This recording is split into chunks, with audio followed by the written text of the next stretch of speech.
Buenos días a todos. Quiero comenzar por agradecer al Milken Institute, a todos los involucrados en la organización de este evento y personalmente a Michael Milken por hacer este encuentro posible.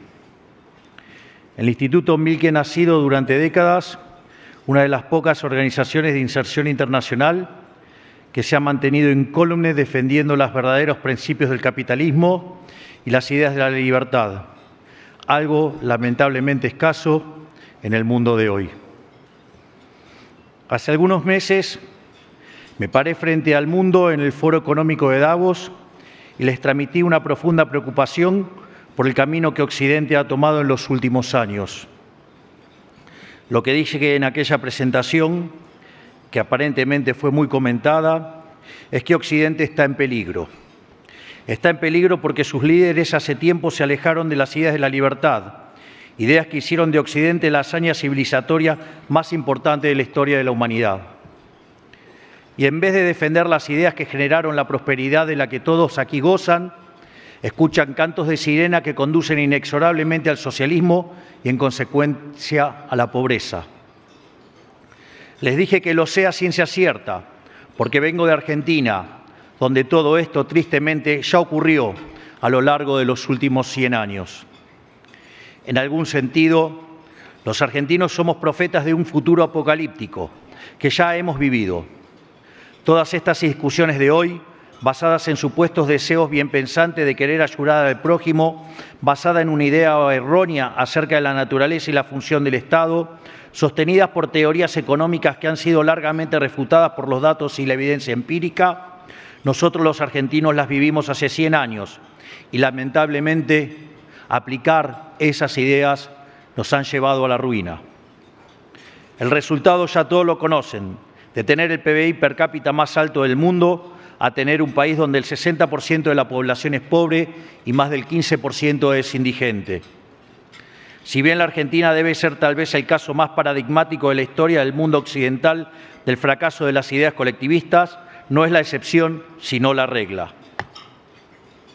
Siempre que se ha intentado el socialismo ha sido un fracaso en lo económico, un fracaso en lo social, un fracaso en lo cultural y además, como es una filosofía que va en contra de la naturaleza humana, no han tenido otro mecanismo para implementarlo que asesinar a 150 millones de seres humanos. Pero hoy no vengo aquí a la meca del capitalismo a hacer una crítica al socialismo, sino que vengo a hacer una defensa del capitalismo frente a ustedes, que son los verdaderos héroes de la historia del progreso occidental. Si bien hoy está sujeto a una crítica corriente, defender el modelo de la libertad realmente no es difícil, porque la relación directa entre la aplicación del capitalismo de libre mercado y la explosión de prosperidad que la humanidad ha vivido en los últimos años, 250 años, es muy fácil de demostrar.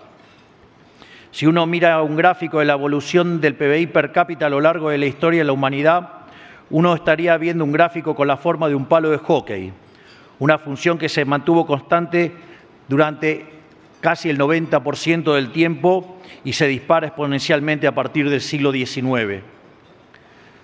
O sea que desde el año 0 hasta el año 1800 aproximadamente, el PBI per cápita del mundo prácticamente se mantuvo constante. Pero a partir del siglo XIX y a raíz de la revolución industrial, el PBI per cápita no solo aumentó, sino que lo hizo de forma exponencial. Es más, en los últimos 150 años se multiplicó por 15 y generando una explosión de riqueza que sacó de la pobreza al 90% de la población del mundo, llegando al punto de que para el año 2020 solo el 5% de la población global vivía en la pobreza extrema.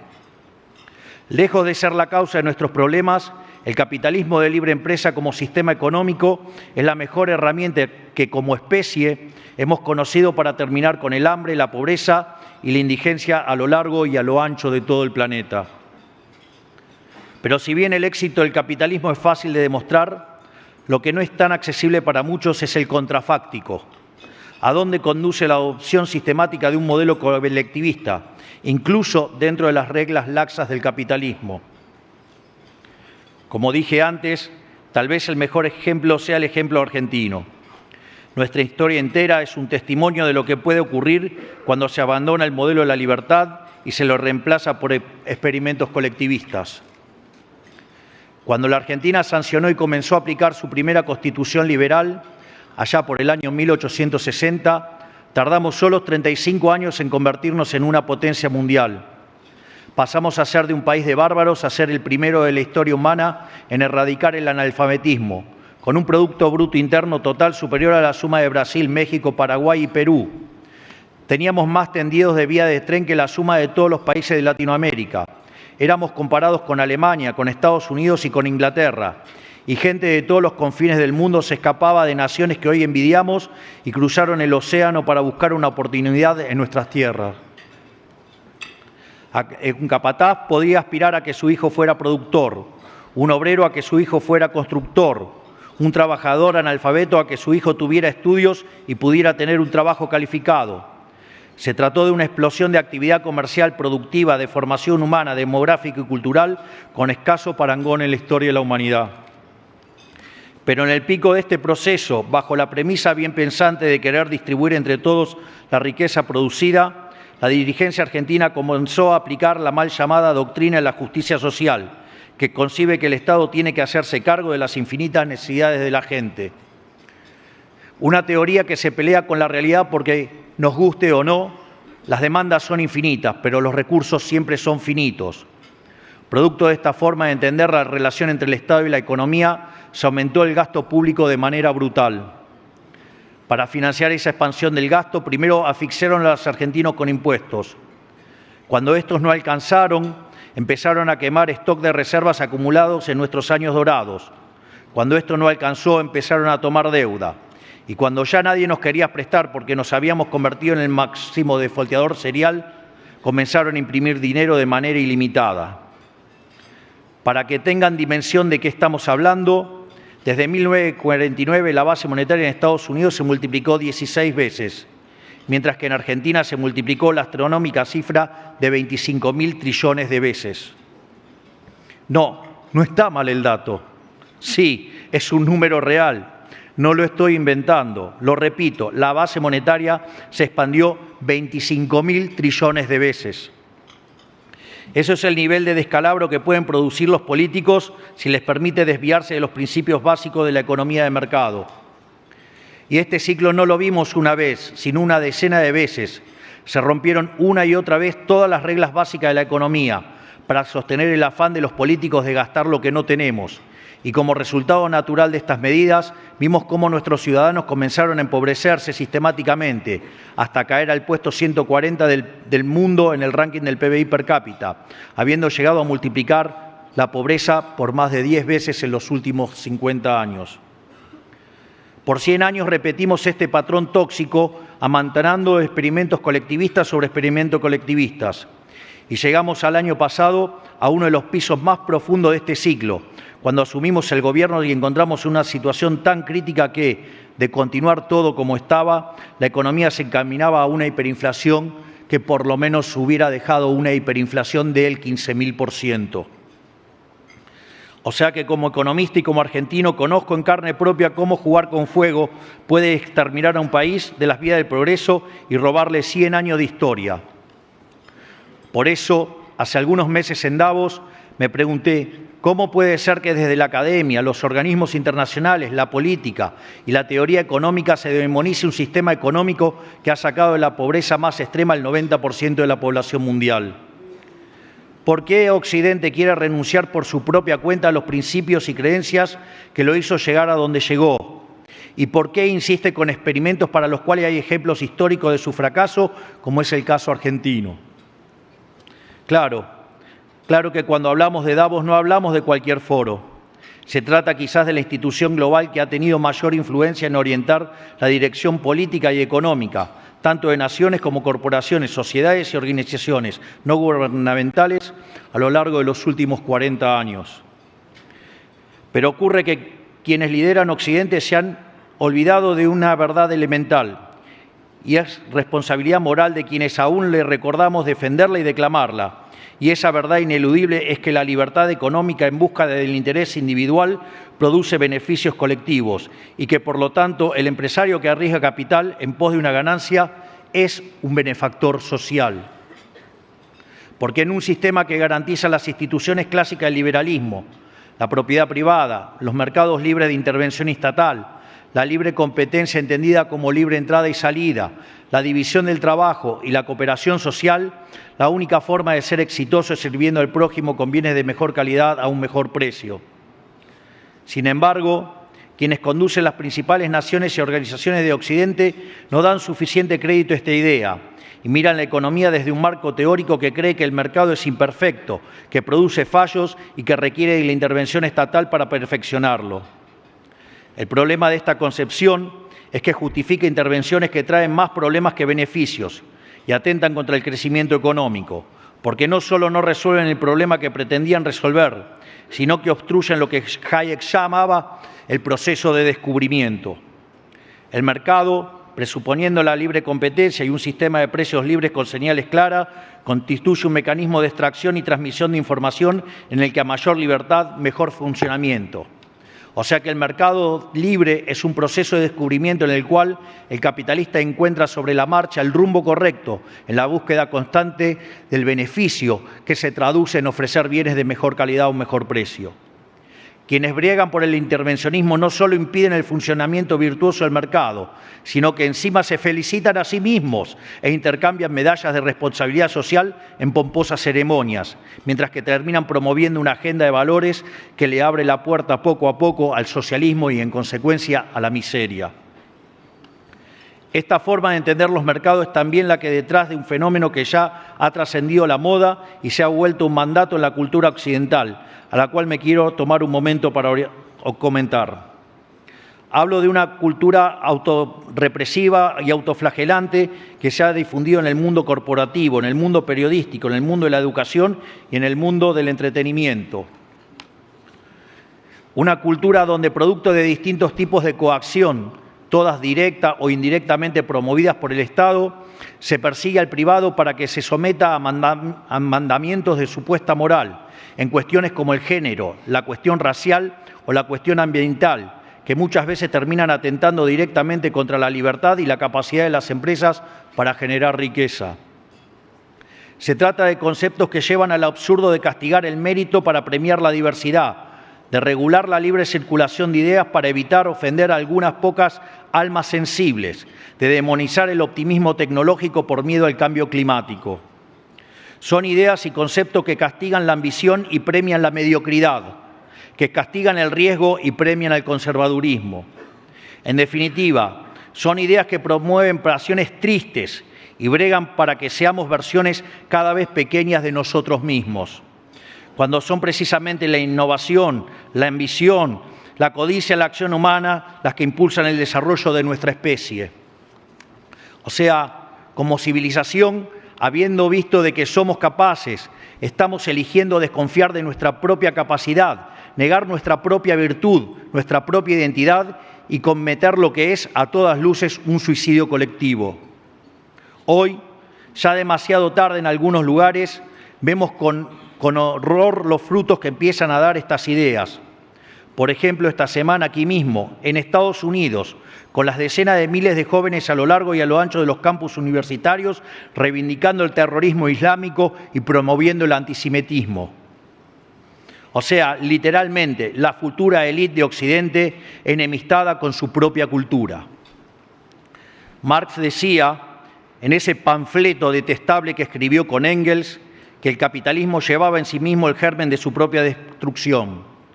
Esperemos que, como el resto de las cosas que escribió, haya estado equivocado. Ahora, no se equivoquen. Yo sí creo que el sector privado tiene un mandato de responsabilidad social muy claro, pero no tiene que ver con hacerse el moralista o el culposo. La verdadera responsabilidad social del empresario es un efecto natural del funcionamiento libre de su propia actividad económica. El mandato de producir bienes y servicios de mejor calidad, mejor precio, ligado a la maximización de los beneficios. La responsabilidad social del empresario es ganar dinero y eso solamente lo puede hacer sirviendo al prójimo con bienes de mejor calidad a un mejor precio. Por lo tanto, los empresarios son benefactores sociales, lejos de las críticas que suelen hacerles los políticos gastadores y despilfarradores.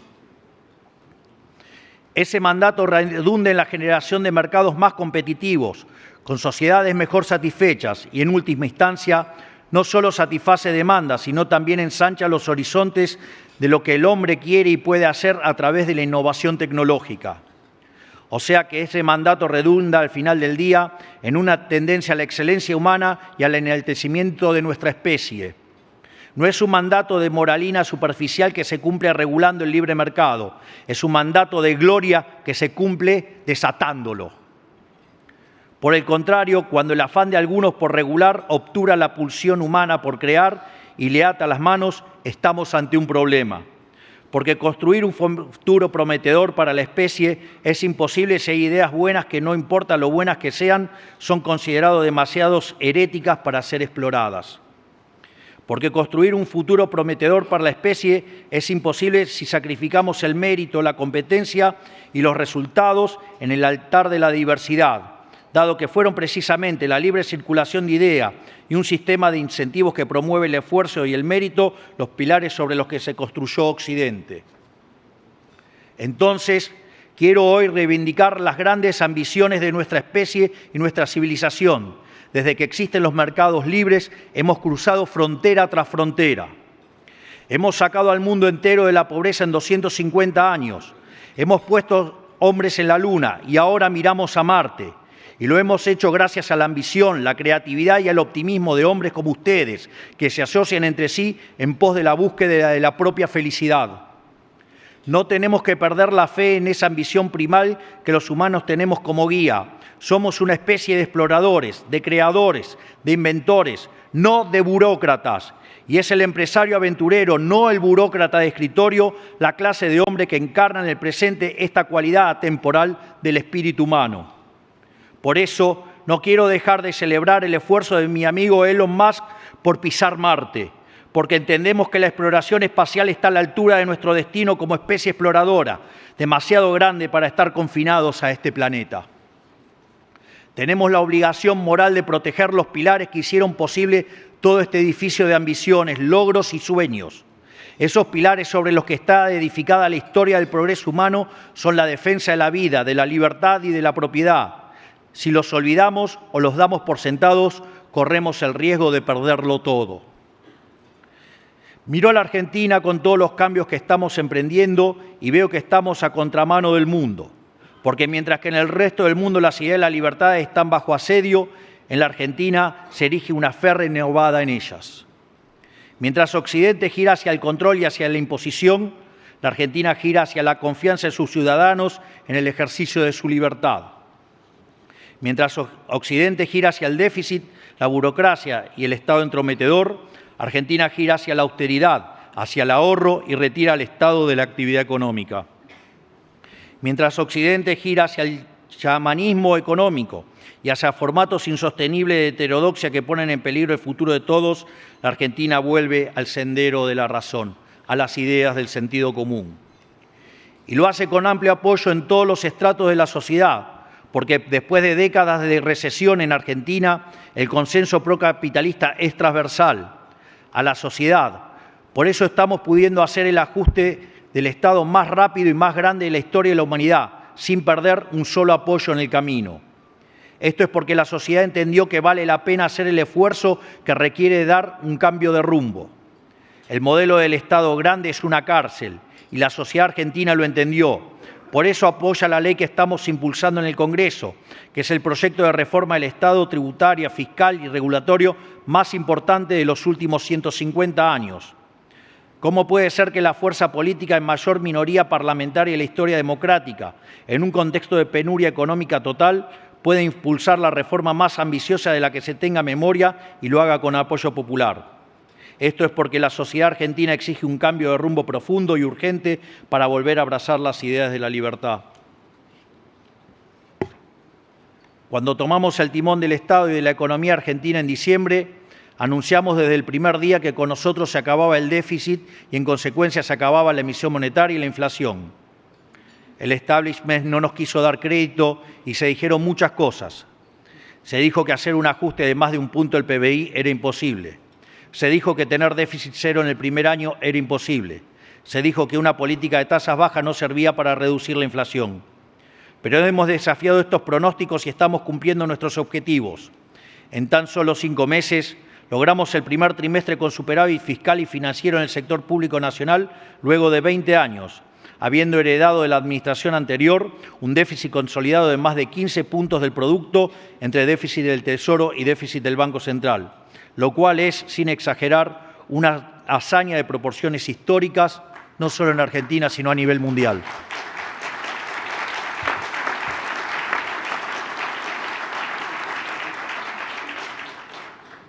Bajamos drásticamente el gasto público, reduciendo en un 76% las transferencias discrecionales a los estados provinciales. Ajustamos en un 87% la obra pública. Eliminamos el 50% de los cargos políticos, cerrando organismos innecesarios y eliminando, sobre todas las cosas, la pauta publicitaria, motivo por el cual escucharán hablar a un grupejo de periodistas hablar peste de nuestro gobierno, básicamente porque le tocamos el órgano más sensible del cuerpo, el bolsillo. Frenamos en seco el financiamiento del Tesoro con emisión monetaria y producto del ancla fiscal y monetaria, la inflación empezó a bajar y sigue bajando semana a semana desde hace 4 meses. En simultáneo, llevamos adelante una política de baja sistemática de tasas sin que el tipo de cambio ni la inflación se dispare, lo cual todo el establishment juraba que era imposible. Y todo esto lo hemos hecho con toda la política, la mayoría del periodismo y una buena parte del poder económico prebendario en contra, y sin los recursos jurídicos que le solicitamos al Congreso y con los que todos los presidentes de los últimos años han contado. Lo cual es esperable en parte, porque cada partida presupuestaria que recortamos hay un privilegio o negocio que le estamos quitando a algún político o a algún amigo del poder. Pero así, aún ante semejante adversidad, estamos cumpliendo con los resultados y los resultados se están acompañando. Todavía queda mucho trabajo por delante, pero tenemos un rumbo en el cual la mayoría de los argentinos confían y un plan para lograrlo. Tenemos por norte achicar el Estado para agrandar a la sociedad, teniendo un gasto público consolidado del 25% del PBI, 10 puntos menos que el de los Estados Unidos y la mitad del de Francia para tener punto de comparación. Tenemos por norte devolverles a los argentinos cada peso que ahorremos, primero eliminando la inflación y luego, el día de mañana, reduciendo los impuestos como consecuencia del crecimiento económico. Y tenemos por norte desarmar la maraña de regulaciones en la que se ha convertido la Argentina para liberar la actividad económica y desatar su fuerza productiva.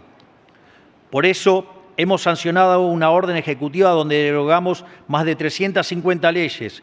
Por eso estamos impulsando una ley que contiene reformas en el plano fiscal, laboral, previsional y tributario, incluyendo un régimen de promoción inédito para las grandes inversiones. En total, entre ambos instrumentos habremos introducido cerca de 700 reformas estructurales en los primeros 5 meses del Gobierno. Un programa de reformas 7 veces más grande que la reforma del Estado impulsada por el presidente Carlos Menem a principios de los 90, el último gran proyecto liberal que tuvo la Argentina. En otras palabras, estamos haciendo realidad el programa reformista más ambicioso de los últimos 150 años, porque la única manera de sacar el 60% de los argentinos de la pobreza es con crecimiento económico y solo hay crecimiento económico con libertad. No hay otra manera. Para nosotros, la única tarea del Estado es proteger la vida, la libertad y la propiedad de los argentinos, para que cada uno pueda ser arquitecto de su propio destino. Esta es nuestra visión. Es una visión parecida a la que sostuvieron todos los países prósperos de Occidente en los momentos grandes de su historia. La tarea del Estado no es poner plata inventada en el bolsillo de la gente, sino asegurar las condiciones macroeconómicas y jurídicas para que el sector privado pueda desarrollarse por su cuenta. Un Estado que vela por la vida, la libertad y la propiedad de los individuos, y un sector privado pujante que arriesga, apuesta por el país y genera riqueza. Nosotros establecemos las bases, el sector privado se encarga del resto. Por eso, a esta presentación de quiénes somos y qué queremos para nuestro país que le he traído hoy, les quiero agregar una invitación, tanto a todos ustedes como también a sus pares del mundo y de la Argentina. Después de décadas de estancamiento, la Argentina tiene todo dado para emprender un proceso de convergencia económica que nos coloque a la par de las grandes potencias del mundo. La convergencia económica se da cuando los países que tienen menores ingresos per cápita crecen más rápido que los desarrollados hasta el momento en que logran alcanzarlos. ¿Por qué? Porque somos desde hace décadas una olla a presión, hirviendo con la tapa cerrada. Lo único que hay que hacer es destaparla y reanudar lo que Hayek llamaba la tarea del mercado como proceso de descubrimiento. Para nosotros, reanudar ese proceso de descubrimiento va a generar un salto de crecimiento brutal, porque las posibilidades de crecimiento tienden a ser mayores cuanto más extensas sean las capacidades subutilizadas de un país. Desde este punto de vista, si en un país la utilización efectiva de sus recursos fue impedida durante décadas y de un día para el otro se normaliza, lo lógico es esperar tasas de crecimientos enormes, proporcionales a todo lo que hay por explotar. Por eso, la baja capitalización de la economía, fruto de 20 años de un populismo empecinado en destruir el capital, va a generar oportunidades de inversión enormes para aquellos que apuesten por el país.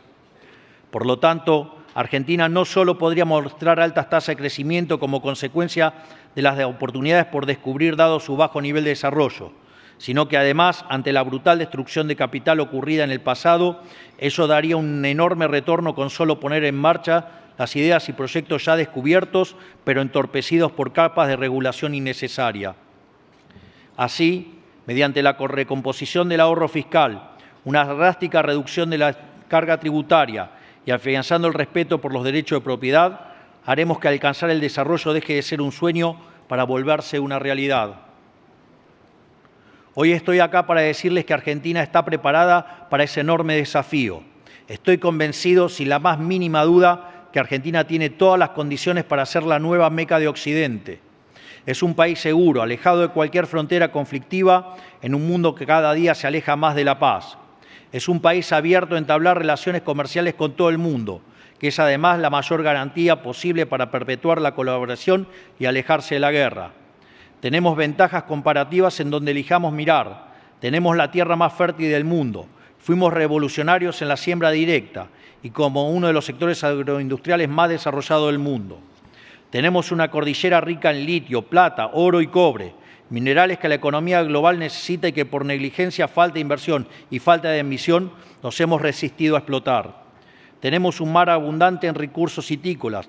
Tenemos una conexión directa con la próxima frontera humana, que es la Antártida.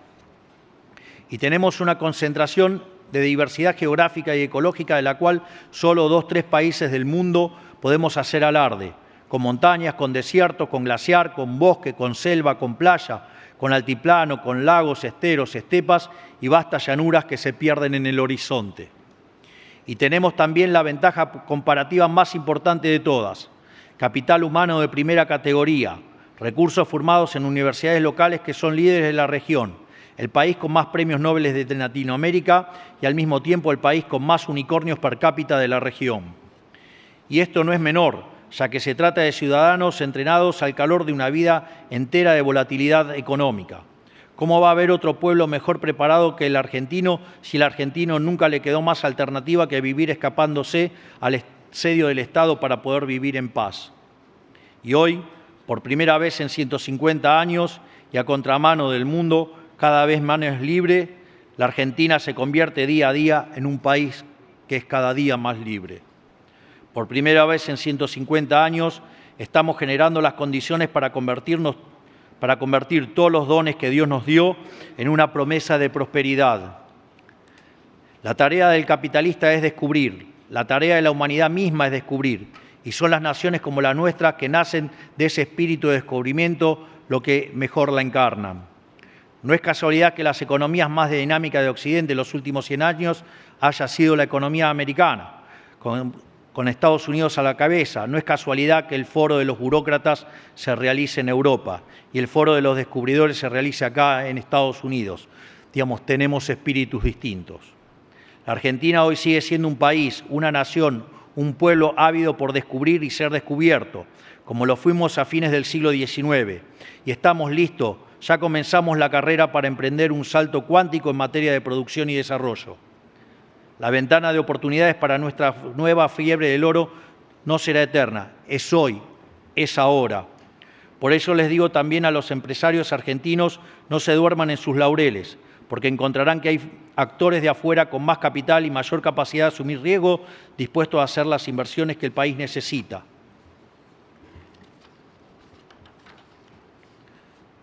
Finalmente, quiero concluir estas palabras invitando a todos aquí presentes, que son los héroes de la historia del progreso de la humanidad, a que si creen como yo en la superioridad del capitalismo de libre empresa, que si creen como yo que Occidente se camina a un lento pero seguro retroceso, que si creen como yo que el mérito, la ambición, la libertad y la innovación y el optimismo son valores esenciales de la especie humana que deben ser premiados, quiero invitarlos a que apuesten por Argentina.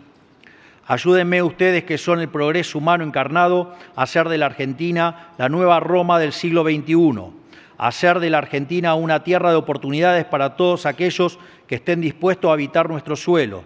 Son ustedes los que pueden demostrarle a los burócratas del mundo que están destruyendo Occidente, que las ideas de la libertad son la única forma de alcanzar la prosperidad. En este sentido, también les quiero señalar, que me parece muy significativo, unas palabras del Papa Benedicto XVI, o sea, Joseph Ratzinger, que decía: Occidente siente un odio por sí mismo que es extraño y que solo puede considerarse como algo patológico. Solo ve de su propia historia lo que es censurable y destructivo, al tiempo que no es capaz de percibir lo que es grande y puro. Por ello les pido, volvamos a abrazar las ideas de la libertad con orgullo. Estemos orgullosos de ser emprendedores, orgullosos de ser empresarios, digamos, porque son los verdaderos benefactores sociales, son los que crean riqueza, son los que han sacado el mundo de la miseria. Por lo tanto, digamos, le pido que además nos acompañen a los argentinos para este renacer de Occidente. Finalmente, quiero darles las gracias a todos. Que Dios bendiga a los argentinos, que la fuerza del cielo nos acompañen y como no podía ser de otra manera. ¡Viva la libertad, carajo!